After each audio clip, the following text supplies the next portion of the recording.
আসসালামু আলাইকুম সুপ্রিয় শিক্ষার্থী, তোমাকে স্বাগত জানাচ্ছি আমাদের ইউটিউব চ্যানেল শওকত আকবরে। আজকের ভিডিওতে আমরা নবম ও দশম শ্রেণীর গণিত অধ্যায় 11 দুই চলক বিশিষ্ট সরল সহ সমীকরণ সেটা নিয়ে আলোচনা করব। তো আমরা আজকে আমরা অধ্যায় 12 করব, সে 12 এর অনুশীলনী 12 এর 1 সেটা নিয়েই আমরা তোমাদের সাথে কথা বলবো। তো আমরা 12 অধ্যায়টার শিরোনাম হচ্ছে দুই চলক বিশিষ্ট সরল সহ সমীকরণ, এবং 12 এর 1-এ আমাদের বিশেষ কিছু কাজ করতে হয়। সে কাজগুলো করার জন্য আমাদের এখন যে আলোচনাটা আমরা করব সেটা একটু মনোযোগের সাথে শুনতে হবে। প্রথমে আমরা চলক কাকে বলি দেখি। যে এই প্রতীকগুলো বীজগাণিতিক আলোচনায় এক এক সময় এক এক মান গ্রহণ করে, অর্থাৎ যাদের মান নির্দিষ্ট না, ওই প্রতীকগুলোকে চলক বলে। এক্স একটা চলক, ওয়াই একটা চলক, জেড একটা চলক। যদি কোনো সমীকরণে দুইটা চলক থাকে তখন সেটাকে বলবো আমরা দুই চলক বিশিষ্ট সমীকরণ। অর্থাৎ একটা সমীকরণে যেমন এক্স 5x + y = 7, এই সমীকরণের চলক হচ্ছে কয়টা? দুইটা। তখন একে আমরা দুই চলক বিশিষ্ট সমীকরণ বলবো। এখন দুই চলক বিশিষ্ট সরল সহ সমীকরণ কাকে বলে? সরলটা একটু বলি। সরল হচ্ছে চলকের পাওয়ার যদি 1 থাকে তখন তাকে সরল বলে। তাহলে দুই চলক বিশিষ্ট সরল সমীকরণ বুঝলাম, কিন্তু দুই চলক বিশিষ্ট সরল সহ সমীকরণ কাকে বলে? তো শিক্ষার্থীরা, সমীকরণ কাকে বলে, সমাধান করা বলতে কি বোঝায়, এগুলো যদি তুমি আরও ডিটেলস বুঝতে চাও, আমরা অধ্যায় 5-এর যে প্রথম ভিডিও আছে সেটা একটু কষ্ট করে দেখে নিবে। অর্থাৎ গণিতের অধ্যায় 5-এর এই ভিডিওটা আমি অনেক আগে আপলোড করেছি, সেটা একটু দেখে নিবে প্রথম পর্বটা। তাহলে সমাধান করা কাকে বলে তুমি ওখান থেকে বুঝতে পারবে। এখানে আমরা বিস্তারিত বলবো না সমাধান করা কাকে বলে, কিন্তু দুই চলক বিশিষ্ট সরল সহ সমীকরণ কাকে বলে এগুলো নিয়ে আমরা কথা বলবো। তো দুই চলক বিশিষ্ট সরল সমীকরণ, যেমন এগুলো প্রত্যেকটি দুই চলক বিশিষ্ট সরল সমীকরণ। এক্স ওয়াই দুইটা চলক আছে, এক্স এর পাওয়ার 1, ওয়াই এর পাওয়ার 1, তার মানে এটা সরল সমীকরণ। কিন্তু সহ কাকে বলে? শিক্ষার্থীরা একটু মনোযোগী হবে। মনে করো x + y = 4। তো তুমি এখানে x এর মান 1 বসাও এবং y এর মান 3 বসাও, তখন দেখবে যে এটা ঠিক আছে। অর্থাৎ লেফট হ্যান্ড সাইড = 1 + 3 = 4। অর্থাৎ x + y = 4 সমীকরণের একটা সমাধান হলো x = 1, y = 3। সমাধান করা মানে চলকের এমন কতগুলো মান বের করা যে মানগুলো বসালে সমীকরণের উভয় পক্ষ কি হয়ে যায়? সমান হয়ে যায়। যেমন আমি এখানে x = যদি 1, y = যদি 3 বসাই, তাহলে লেফট হ্যান্ড সাইডে হয় 4, সেটা রাইট হ্যান্ড সাইডের সমান। তখন x = 1, y = 3 এই সমীকরণের সমাধান বলা হয় এদেরকে। তুমি দেখো x = 2 যদি বসাও, y = যদি 2 বসাও, তখনও কিন্তু দুই পক্ষ সমান হবে।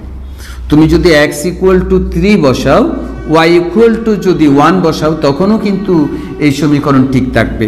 x = যদি 4 বসাও, y = যদি 0 বসাও, তখনও হবে। আবার x = যদি তুমি 5 বসাও, y = যদি -1 বসাও, তখনও হবে। আবার x = যদি -1 বসাও, y = যদি 5 বসাও, তখনও হবে।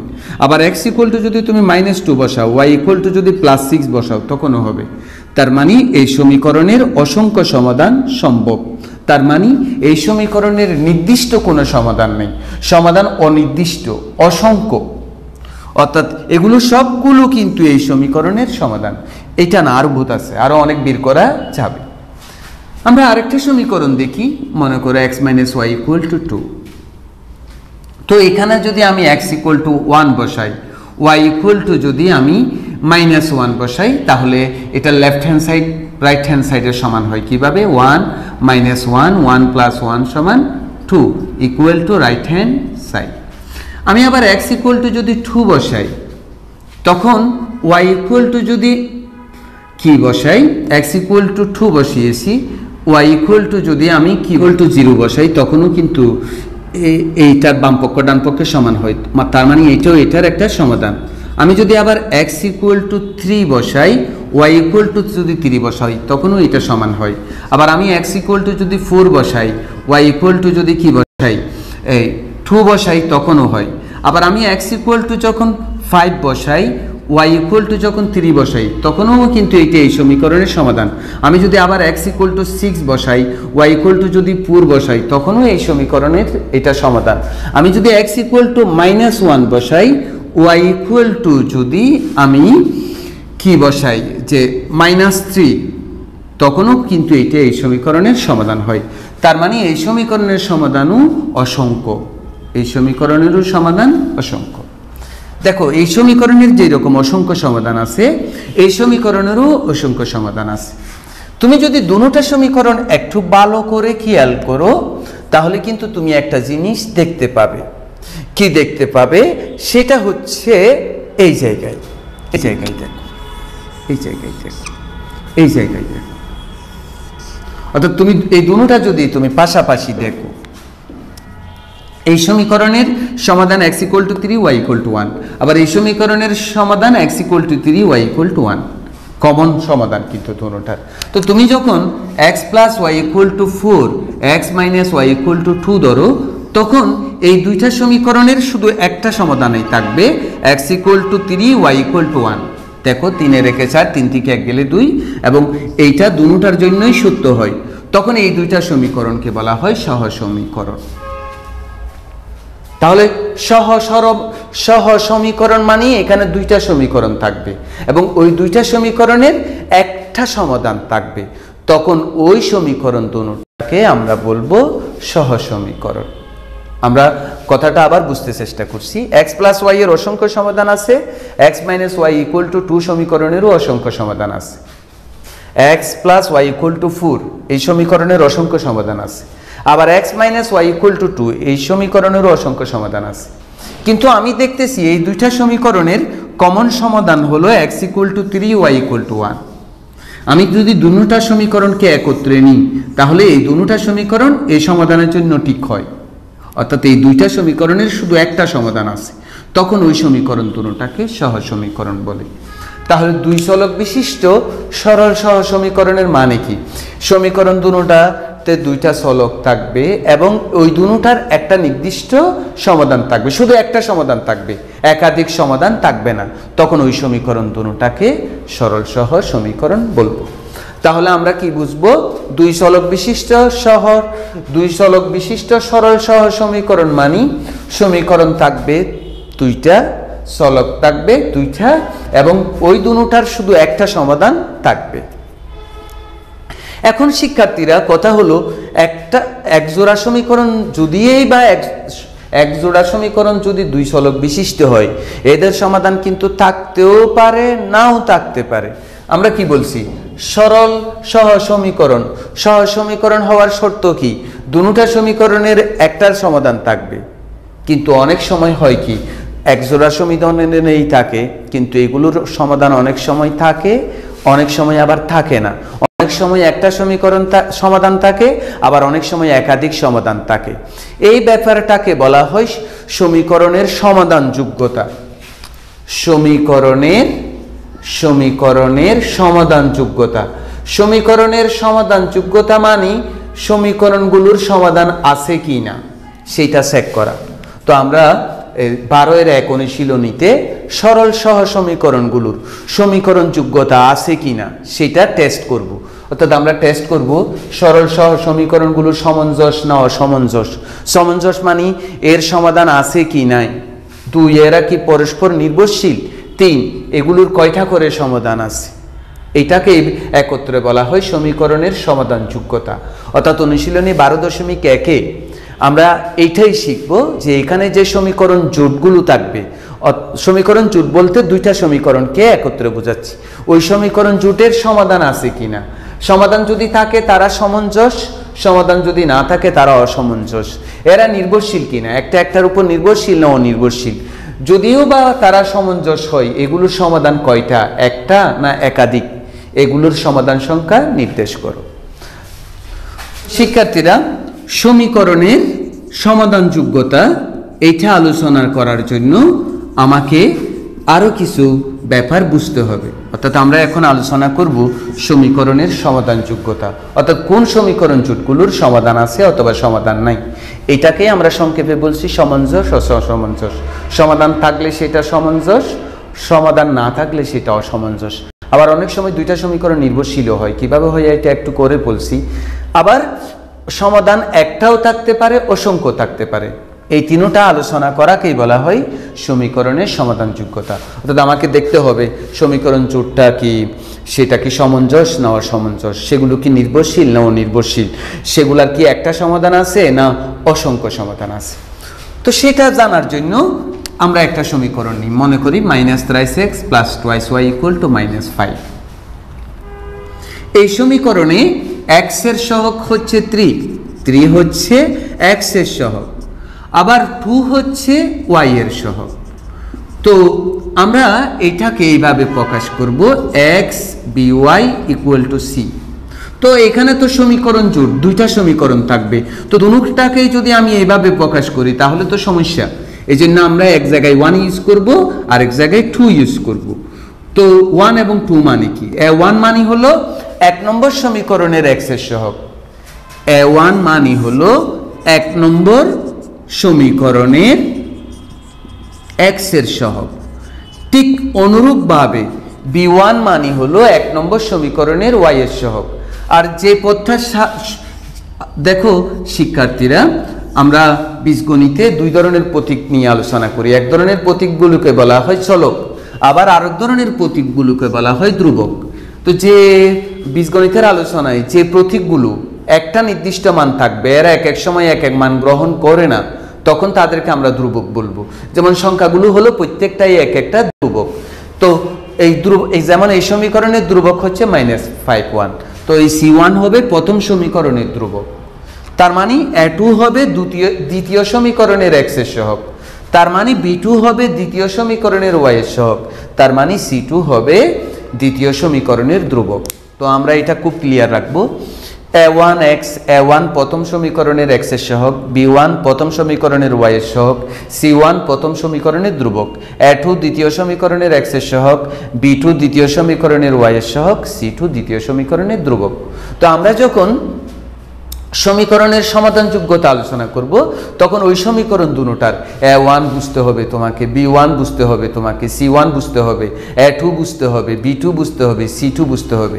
এবং আমি আশা করছি তুমি সেটা বুঝেছো যে a1 মানে প্রথম সমীকরণের x এর সহগ, a2 মানে দ্বিতীয় সমীকরণের x এর সহগ, c2 মানে দ্বিতীয় সমীকরণের ধ্রুবক, c1 মানে প্রথম সমীকরণের ধ্রুবক, b1 মানে প্রথম সমীকরণের y এর সহগ, a1 মানে প্রথম সমীকরণের x এর সহগ। তো শিক্ষার্থীরা, এবার আমরা কিছু কথা বলে ফেলি তোমাদের সাথে। মনে করো তুমি যে 2x + 5 = 7, তো 3x + 8 = 9। অথবা আমরা যে হ্যাঁ আচ্ছা ঠিক আছে এটা আমরা রাখি। তো এখানে তুমি যদি a1 by a2 বের করো, a1 মানে 2, a2 মানে 3, এই যে 1 নম্বর সমীকরণের x এর সহগ, 2 নম্বর সমীকরণের x এর সহগ, তার অনুপাত বের করো। আবার যদি তুমি b1 by b2 বের করো 5/8, এবং আমরা দেখতেছি দুটোটা কি না, সমান না, অর্থাৎ a1 by a2 is not b1 by b2। এইরকম যদি তুমি পৌঁছাও, তুমি বাসায় এই কাজটা করবে, দেখবে যে মানে তুমি বাসায় করলে আমরা আগে দেখেছিলাম যে সেটা একটু করে দেখি। x + y = 4, x - y = 2। আমরা কি বলেছিলাম যে এই সমীকরণের একটা কি আছে, সমাধান আছে, সেটা হলো কি x = 3, y = 1। এখানে 3 1 দিলে 2, তাহলে a1 a2 সমান হচ্ছে 1/1 সমান 1। আবার b1 by b2 সমান, তুমি কি দেখতেছো, y এর সহগ 1, y এর সহগ -1 সমান -1। তাহলে a1 by a2 is not b1 by b2। তখন এই যে সমীকরণ দুটোটা এর কি থাকবে, সমাধান থাকবে। এই যে এর সমাধান তো আমরা আগেই দেখেছি, এটা এর সমাধান করো। তো x = 3, y = 1, এই দুইটা সমীকরণের সমাধান। তাহলে আমি যদি দুইটা সমীকরণ চেক করে a1 by a2 is not b1 by b2 পাই, তাহলে অবশ্যই এই সমীকরণ দুটোটা সামঞ্জস্য মানে এর সমাধান আছে। এবং এটার কয়টা সমাধান থাকবে? একটা। আমরা প্রথমে আলোচনার সময় বলেছি এই দুটো সমীকরণের শুধু একটা সমাধান আছে, আর কোনো সমাধান নাই। তাহলে এটা সামঞ্জস্য মানি সমাধান যোগ্যতা আছে, তার আমি দেখতেছি এটার শুধু সমাধান একটা থাকবে। এখানে একটা কথা আছে, একটু ভালো করে শোনো। সমাধান কখন একাধিক হয়? সমীকরণ, এখানে মাঝখানে একটা কথা আছে, দেখো, পরস্পর নির্ভরশীল আর অনির্ভরশীল সমীকরণগুলো যদি নির্ভরশীল হয় তখন তার একাধিক সমাধান থাকবে, আর সমীকরণগুলো যদি অনির্ভরশীল হয় একটি থাকবে, একটি সমাধান থাকবে। তো তুমি বলবে যে অনির্ভরশীল নির্ভরশীল এটা আমরা কিভাবে বুঝবো? হ্যাঁ, সেটা নিয়ে আমরা একটু পরে কথা বলি। যদি দুইটা সমীকরণ নির্ভরশীল হয় তার একাধিক সমাধান থাকবে, আর যদি অনির্ভরশীল হয় তার একটি সমাধান থাকবে। আমরা এটা থেকেই দেখি, এটা থেকেই তাহলে আমরা বুঝতে চেষ্টা করব যে নির্ভরশীল কোনটা। তো তুমি মনে করো শিক্ষার্থীরা x + y = 4, এটার কয়টা সমাধান আছে? দুইটা। একটা x = এটার অসংখ্য সমাধান আছে, কিন্তু দুইটা বলছি, সরি, x + y = 4 এর অসংখ্য সমাধান আছে। এই দুটোটার সমাধান আছে একটা, x = 3 y = 1, এটা তো আরো অসংখ্য সমাধান আছে, x = 2 y = 2। এখন তো আমি একটা ধরছি শুধু, x = কত? 4, y = 0, আরো অনেক। এখন তুমি এই সমীকরণকে মনে করো 3 দিয়ে গুণ দাও, যেটা ইচ্ছা সেটা দিয়ে গুণ দাও। তো এটাকে 3 দিয়ে গুণ দিলে 23x + 23y = 3 × 12। তখন এই দুইটা সমীকরণকে x + y = 4, 23x + 3y = 12, এই দুইটা সমীকরণকে, অর্থাৎ কোনো একটা সমীকরণকে কোনো সংখ্যা দ্বারা গুণ করলে, যে কোনো সংখ্যা দ্বারা গুণ করলে আরেকটা যে সমীকরণ পাওয়া যায়, তখন ওই সমীকরণ দুটোটাকে, এই সমীকরণ দুটোটাকে কি সমীকরণ বলে একটু পরে বলি, কিন্তু তুমি চিন্তা করে দেখো তো এই দুটোটা তো, এই সমীকরণটা তো আসলে এটা থেকেই পেয়েছি, তার মানে এর সমাধান যা এর সমাধানও তা। তো এর সমাধান কতগুলো? অসংখ্য, তার মানে এরও সমাধান অসংখ্য। তখন এই সমীকরণ দুটোটাকে নির্ভরশীল সমীকরণ বলে, তখন এদেরকে নির্ভরশীল সমীকরণ বলে। নির্ভরশীল কিভাবে হলো? এখানে a1/a2 বের করো, a1 কত? 1, a2 কত? 3, b1/b2 বের করো, 1/3, c1/c2 বের করো, 4/12 = 1/3। তার মানে কি হলো? তার মানে শিক্ষার্থীরা এটাই হলো a1/a2 = b1/b2 = c1/c2 হলো। এইরকম যখন হবে তখন এই সমীকরণ জোটকে আমরা নির্ভরশীল সমীকরণ জোট বলবো, এবং এদের কয়টা সমাধান থাকবে? অসংখ্য সমাধান থাকবে। তাহলে আমরা যখনই দেখব যে a1/a2 = b1/b2 = c1/c2, তখন ওই সমীকরণ জোড়কে আমরা বলবো নির্ভরশীল জোড়। এবং নির্ভরশীল কি না তুমি খুব তাড়াতাড়ি বুঝবে। কোনো একটা সমীকরণকে কোনো একটি সংখ্যা দ্বারা গুণ করলে, যেমন এইটাকে 3 দ্বারা গুণ করলে, অথবা এই সমীকরণকে তুমি 3 দ্বারা ভাগ করো, তখন তুমি এইটা পড়বে, তখন ওই সমীকরণ দুটোটাকে আমরা নির্ভরশীল সমীকরণ বলবো, এবং এদের অসংখ্য সমাধান থাকবে। এবং সেটা চেক করবে কিভাবে? a1/a2 = b1/b2 = c1/c2। নির্ভরশীল সমীকরণগুলো কিন্তু অসামঞ্জস্য না, এর অসংখ্য সমাধান থাকে, কিন্তু এর অসংখ্য সমাধান থাকে, একটা না। তাহলে যে সমীকরণগুলো নির্ভরশীল এরা সামঞ্জস্য, এর নির্ভরশীল, এদের অসংখ্য সমাধান থাকে। তার সাথে এটার পার্থক্য কোথায়? তার সাথে এইটার পার্থক্য হলো এটার সাথে কি? এই সমীকরণ জোট হচ্ছে সামঞ্জস্য, ঠিক আছে, কিন্তু এরা নির্ভরশীল না। তুমি এটাকে এটা গুণ দিয়ে অথবা এটাকে এটা দিয়ে ভাগ দিয়ে পাবে না, কিন্তু এটার সমাধান থাকবে কয়টা? একটা। তাহলে শর্ত যদি এইরকম পাই, অর্থাৎ a1/a2 = b1/b2 হয়, is not a1/a2 is not যদি b1/b2 হয়, তখন ওই সমীকরণ জোট সামঞ্জস্য, অনির্ভরশীল, একটি সমাধান থাকে। আবার আমি যদি দেখি a1/a2 = b1/b2 = c1/c2, তখন ওই সমীকরণ জোটটা, ওই সরল সমীকরণ দুটোটা, 1 নম্বর হচ্ছে সামঞ্জস্য, 2 নম্বর হচ্ছে নির্ভরশীল, 3 নম্বর হচ্ছে এর একাধিক সমাধান থাকবে। তাহলে তোমার মনে প্রশ্ন জাগবে যে অসামঞ্জস্য সমীকরণ কোনগুলা, অসামঞ্জস্য আবার কোনগুলা? আমরা একটু বুঝতে চেষ্টা করব এখন অসামঞ্জস্য কোনগুলা। আমরা এই উদাহরণটাকে কাছে রাখি, তাহলে আমাদের বুঝতে খুব সুবিধা হবে। তো x plus y equal to কত 4। তো আমরা একটা কাজ করি যে এটাকে 2 দ্বারা গুণ দিই, এটাকে 2 দ্বারা গুণ দিই, এবং এখানে আমি মানে কি লিখে ফেলি 8 লিখে ফেলি। এটা আমি সরি এটা 2 এটা 8 না, এটা এমনি সাইড এটাকে 2 দিয়ে গুণ দিলে 8 হয়, 8 না লিখি আমরা 9 লিখি। সমীকরণ গঠন করলাম আর কি। এখন এই দুইটা সমীকরণ তুমি দেখো, x plus y equal to 4, twice x plus twice y equal to 9। তুমি দেখো এই সমীকরণ জোটের যে সমাধান থাকবে না, এটা তুমি এখনই বুঝতে পারবে। তুমি দেখো আমরা এটার মান কত পেয়েছিলাম, x equal to 3 y equal to 1। তুমি এখানে x ইকুয়াল টু 3 বসাও তো, y ইকুয়াল টু 1 বসাও তো, তাহলে লেফট হ্যান্ড সাইড কি হয় 2 into 3 2 into 1 6 plus 2 equal to কত 8। কিন্তু এখানে কি আছে 9। তাহলে কি এই সমীকরণ দুটোটার কোনো সমাধান তুমি বের করতে পারবে? পারবে না, নাই। এই সমীকরণ দুটোটার কোনো সমাধান নাই। কেন সমাধান নাই? কারণ তুমি এখানে এটা লেফট হ্যান্ড সাইডে 2 নম্বর সমীকরণের লেফট হ্যান্ড সাইডে তুমি দেখতেছো কত আসছে 8, অথচ রাইট হ্যান্ড সাইডে কত 9। তাহলে আমি তো এটার একটা সমাধান আগে থেকেই জানি, x equal to 3 y equal to 2। তা এই দুটোটার সমাধান এটা কেন হয়েছিল?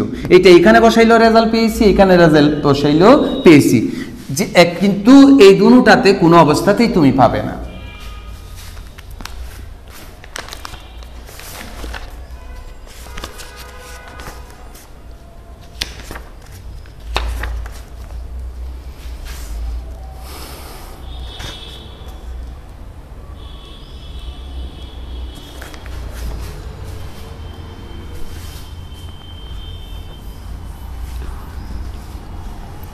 অথবা তুমি একটু অন্যভাবে চিন্তা করো, তুমি সমাধান যে নাই এটা তুমি অন্যভাবেও চিন্তা করতে পারো। তুমি 1 নম্বর সমীকরণকে 2 দিয়ে গুণ দাও, তাহলে কি হবে twice x plus twice y equal to 8। তাহলে এই টুয়াইস এক্স প্লাস 8, এই যে লেফট হ্যান্ড সাইডে twice x plus twice y সমান কত 19। তো 19টা কি কখনো 8-এর সমান হবে? হবে না। তার মানে এই সমীকরণ দুটোটার কোনো কি নেই, সমাধান নেই। যে সমীকরণ দুটোটার সমাধান নেই তাদেরকে বলবো অসামঞ্জস্য। অসামঞ্জস্য সমীকরণ এরা কি আর নির্ভরশীল হবে কি অনির্ভরশীল হবে এটা আমাদের চেক করারও দরকার নেই। এটা অনির্ভরশীল হওয়ার জন্য তো অনির্ভরশীল কেন এটা একটু উপরে বলছি, এবং এদের কোনো সমাধানই নেই। কোনো সমীকরণ যদি অসামঞ্জস্য হয় তার কোনো সমাধান থাকবে না, আর এ নির্ভরশীল হবেই না। কেন হবে না তুমি খেয়াল করো, a/a2 equal to 1/2, b1/b2 equal to 1/2, c1/c2 equal to 4/9। তাহলে এখানে কি হলো ঘটনা, a1/a2 equal to b1/b2 is not c1/c2। এইরকম যদি হয় তো a1/a2 হয়েছে, b1/b2 হয়েছে, কিন্তু সেটা c1/c2 সমান হয় নাই, তখন এই সমীকরণগুলো অসামঞ্জস্য। আর অসামঞ্জস্য তো নির্ভরশীল না, নির্ভরশীল হওয়ার শর্তই হলো সবগুলো অনুপাত সমান, আর এর কোনো কি নাই, অসামঞ্জস্য যেহেতু এর কোনো সমাধান নাই। তাহলে আমরা 3টা জিনিস দ্বারা করাইলাম। a1/a2 ইজ নট যদি b1/b2 হয় তখন এই সমীকরণ জোট সামঞ্জস্য অনির্ভরশীল একটি সমাধান থাকে। যদি a1/a2 equal to b1/b2 equal to c1/c2 হয় এই সমীকরণদ্বয় সামঞ্জস্য নির্ভরশীল, অনেক সমাধান আছে। আবার a1/a2 equal to b1/b2 is not c1/c2 হয় তখন ওই সমীকরণদ্বয় অসামঞ্জস্য অনির্ভরশীল, কোনো সমাধান নাই। এই আলোচনাটাকেই বলা হয় সমীকরণের সমাধানযোগ্যতা। এখন আমি বোর্ডে 1 2 3 4 5টা সমীকরণ বের করে রেখেছি, এদের সমাধানযোগ্যতা এখন আমরা যাচাই করে দেখব। চলো আমরা যাচাই করে দেখি। আমি জানি আলোচনাটা একটু লম্বা হচ্ছে, কিন্তু এই আলোচনাটা ব্যঙ্গে করলে তুমি বুঝবে না, সেই জন্য, এবং চ্যাপ্টারটাও ব্যঙ্গে করাইলে বুঝবে না, এই জন্য আমরা একসাথে চ্যাপ্টারের সব প্রবলেম করে দেব। একটু বড় হলেও তুমি মনোযোগের সাথে দেখো, এখান থেকে অবজেক্টিভ পাবে তুমি। আমি প্রথমে যে প্রবলেমটা সলভ করব সেটা হচ্ছে 9, অর্থাৎ এই সমীকরণটা সামঞ্জস্য না অসামঞ্জস্য, নির্ভরশীল না অনির্ভরশীল, কয়টি সমাধান আসে চেক করব। তো আমরা প্রথমে কি করব, প্রথমে সমীকরণ দ্বয়ের অর্থাৎ দুটার আর কি, সমীকরণ দ্বয়ের x এর সহগ দ্বয়ের অনুপাত, আমরা আলোচনার শুরুতেই বলেছি একটাকে a1 দিয়ে প্রকাশ করব আর একটাকে a2 দিয়ে প্রকাশ করব। a1 হচ্ছে -12 আর এটা হচ্ছে 1 -12। আমরা y এর সহগের দ্বয়ের অনুপাত বের করি। y এর সহগ দ্বয়ের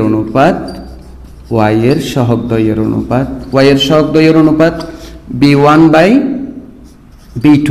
b1 কত শিক্ষার্থীরা? 1। এটা 1 সমান 1।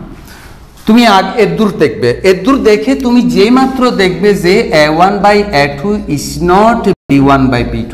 হ্যাঁ, সমান না তো, একটা হয়েছে -12 আর একটা হচ্ছে 1, আর আগাবে না, শেষ। তখনই তুমি বলে দিবে যে সমীকরণ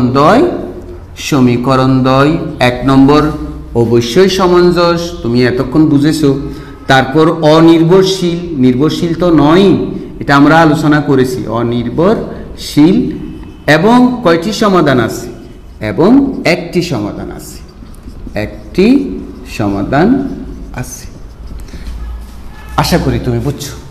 এরপর আমরা আলোচনা করব 10 নম্বরটা। একটু করে দেখো 10, এই যে 10 নম্বর, খুব মনোযোগী হবে। 10 নম্বরে আমরা কাজ করি, তুমি একটু আন্তরিকতার সাথে দেখলেই হয়ে গেল, বুঝে ফেলবে তুমি। এখানে x এর সহগ হচ্ছে a, এখানে x এর সহগ হচ্ছে c। এবার দেখো এখানে y এর সহগ হচ্ছে -c, এখানে y এর সহগ হচ্ছে -a। তাহলে কি হলো? a/c, মানে সরি c/a। তার মানে কি দুটোটা সমান হয়েছে, দুটোটা কি হয়েছে? সমান হয়েছে। সরি, দুটোটা কি হয় নাই? সমাধান হয় নাই। তাহলে এটা যেহেতু a1/a2 = b1/b2, সুতরাং সমীকরণ দ্বয় সমঞ্জস, অনির্ভরশীল এবং কয়টি সমাধান আছে? একটি সমাধান আছে। এরপরে শিক্ষার্থীরা আমরা করব এরপরে 2 নাম্বার, এই যে 2। তো 2-এও আমরা কাজটা করি, 2-এ কি হয় দেখো। 2-এ এই 2 নম্বর, এটা 2 নম্বর কিন্তু। 2-এ a1 = 2, a2 = 4, 4 কে কাটো 2, একে y1 1, এটা 2, এইটা সমান এটা পাইলেই তোমাকে কিন্তু ধ্রুবক দ্বয়ের কি, এই ধ্রুবক দ্বয়ের অনুপাত বের করতে হবে। তো ধ্রুবক দ্বয়ের অনুপাত, তো শিক্ষার্থীরা অর্থাৎ c1 c2 তোমাকে বের করে দেখতে হবে। যখনই তুমি a1/a2 = b1/b2 পাবে, তখন তোমার দায়িত্ব হবে c1/c2 বের করা। চলো আমরা c1/c2 বের করি। c1/c2, তো তুমি খেয়াল করে দেখো c1 কত? c1 হচ্ছে 3, এটা হচ্ছে 6, 3/6 মানে 1/2। দেখো এখন কি হয়েছে, যে তিনটা মান পরস্পর সমান হয়েছে। অর্থাৎ সুতরাং a1/a2 = b1/b2 = c1/c2। সুতরাং সমীকরণ দ্বয় অবশ্যই সমঞ্জস এবং নির্ভরশীল, এবং এর কি আছে? অসংখ্য সমাধান আছে। আমরা জানি কোন সমীকরণ যদি নির্ভরশীল হয় এর কয়টা সমাধান থাকে? অসংখ্য সমাধান থাকে। এরপর শিক্ষার্থীরা আমরা 3-এ যাব। 3 নাম্বারটা দেখি, 3 নাম্বারটা, এই যে 3। তো 3 নাম্বারটা করার সময়ও আমরা a1 a2 বের করি। 3 নাম্বারের a1 হচ্ছে 1, 2 নাম্বারের 3 নাম্বারের a2 হচ্ছে 3, 3 নম্বরের b1 হচ্ছে -1, এটা হচ্ছে -3, 1/3। এবার ধ্রুবক দ্বয়ের অনুপাত বের করতে হবে। কেমন? চলো ধ্রুবক দ্বয়ের অনুপাত বের করি। c1 হচ্ছে -4 -10, তাহলে কত? 2/5 এরকম হলো। দেখো এই যে a1/a2 = b1/b2, আবার এইটা সমান না। তো কি বলেছিলাম? যদি এরকম হয় সমীকরণ দ্বয় অসমঞ্জস, অবশ্যই অনির্ভরশীল, কোনো সমাধান নেই, এটার কোনো সমাধান নেই। এটাই হচ্ছে সমীকরণের সমাধানযোগ্যতা।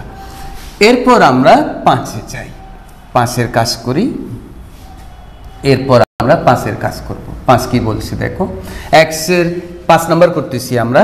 5 নাম্বারে a1 হচ্ছে 3, a2 হচ্ছে 9, কাটাকাটি করলে 1/3, b1 হচ্ছে 2, এটা হচ্ছে -6 -1/3। দুটোটা কিন্তু কি হয় নাই, সমান হয় নাই। কিন্তু এখানে একটা কথা আছে, কিন্তু একটা কথা আছে, যেহেতু a1 = a2 is not b1 = b2। হ্যাঁ, এটা হচ্ছে, কিন্তু এখানে তো কোনো কি নাই, ধ্রুবক নাই, এবং c1 = c2 = 0, তখনও কিন্তু সমীকরণ দ্বয় সমঞ্জস, অনির্ভরশীল এবং একটি সমাধান আছে। এই স্পেশাল কথাটা কিন্তু মনে রাখতে হবে। আমরা যদি দেখি যে কনস্ট্যান্ট না থাকে তখন কি হবে, যেমন এটাতে কনস্ট্যান্ট নেই, তাহলে তখন তুমি a1/a2 বের করবা, b1/b2 বের করবা, এবং দেখবে যে দুটোটা সমান না, কনস্ট্যান্ট নাই, তখন সেটা কি হবে, ধ্রুবক পদ। তখন এটা সামঞ্জস্য হবে, অনির্ভরশীল হবে, এবং এর সমাধান থাকবে একটি। তার মানে এই সমীকরণের সমাধান করা যাবে।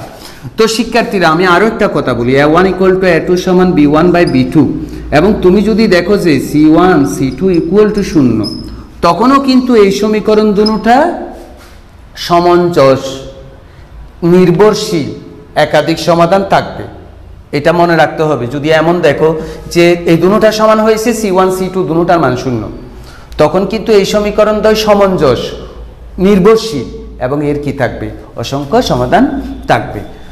তো সুপ্রিয় শিক্ষার্থী, তুমি ধৈর্য ধরে এই পর্বটা এতক্ষণ পর্যন্ত দেখেছো, সেই জন্য তোমাকে অসংখ্য ধন্যবাদ। তো আমাদের আগামী পর্বের ভিডিওগুলিও তুমি দেখবে এই প্রত্যাশা করছি। তুমি ভালো থাকো, সুস্থ থাকো। আল্লাহ হাফেজ।